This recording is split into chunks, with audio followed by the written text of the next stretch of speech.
আসসালামু আলাইকুম। হে যুবক, তুমি কি জানো তোমার রব কি বলেছে? তোমার রব বলেছে এই পৃথিবীর বেশিরভাগ মানুষ বোকা, বধির, অন্ধ, অকৃতজ্ঞ। আজকে কিন্তু তোমার মুখ দিয়ে সেই অকৃতজ্ঞমূলক কথাগুলোই বের হয়েছে। হে যুবক, তোমাকে রব কেন তৈরি করেছে? তোমাকে রব দুনিয়াতে পাঠানোর উদ্দেশ্য কি? আর তুমি কি করছো, কি দেখছো, কি বলছো তুমি নিজে জানো না। প্রিয় ভিউয়ার্স, আমি আপনাদেরকে এই যুবকের কিছু কথা এখন আমি আপনাদেরকে শোনাবো। আপনাদের কাছে অনুরোধ থাকবে আপনারা এই যুবকের কথাগুলো একটু অন্তর দিয়ে মন দিয়ে একটু শুনুন।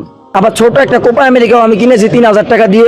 ওটা নিয়ে সবাইকে টিএসসির বিশ্ববিদ্যালয়ের মাঠে আমি সবাইকে নিয়ে আনন্দ সেলিব্রেটি করবো চ্যাম্পিয়ন হলে। আর্জেন্টিনা যদি আজকে জিতে বা চ্যাম্পিয়ন হয় আমার চেয়ে বেশি খুশি এই বাংলাদেশে কেউ হবে কিনা আমি জানি না, কিন্তু আমি আর্জেন্টিনাকে মনে প্রাণে অন্তর থেকে ভালোবাসি।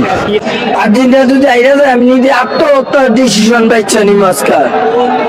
1,000 টাকা আমি মানত করেছি, জামালার ঘরে মসজিদে আমি দান করে দিব। আর 2 রাকাত নফল নামাজ মানত করছি আর্জেন্টিনার জন্য। হে যুবক, তুমি কি বলছো, কি করছো, কাকে তুমি ভালোবাসছো?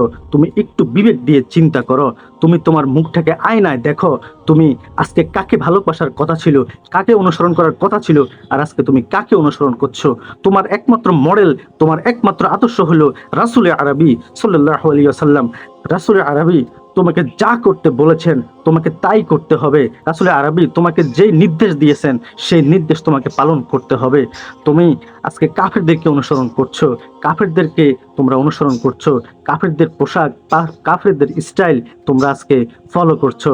আজকে তোমরা ফলো করার কথা রাসূল আরবি সাল্লাল্লাহু আলাইহি সাল্লামকে। যুবক, এখনো সুযোগ আছে, এখনো সময় আছে। তোমরা ফিরে এসো রবের দিকে, তোমরা ফিরে এসো রবের দিকে। ছাড়ো এই সমস্ত রং তামাশা, ছাড়ো তোমরা এই সমস্ত রং তামাশা, এই সমস্ত জাহান্নামের পথ তোমরা পরিহার করো, শয়তানের পথ তোমরা পরিহার করো।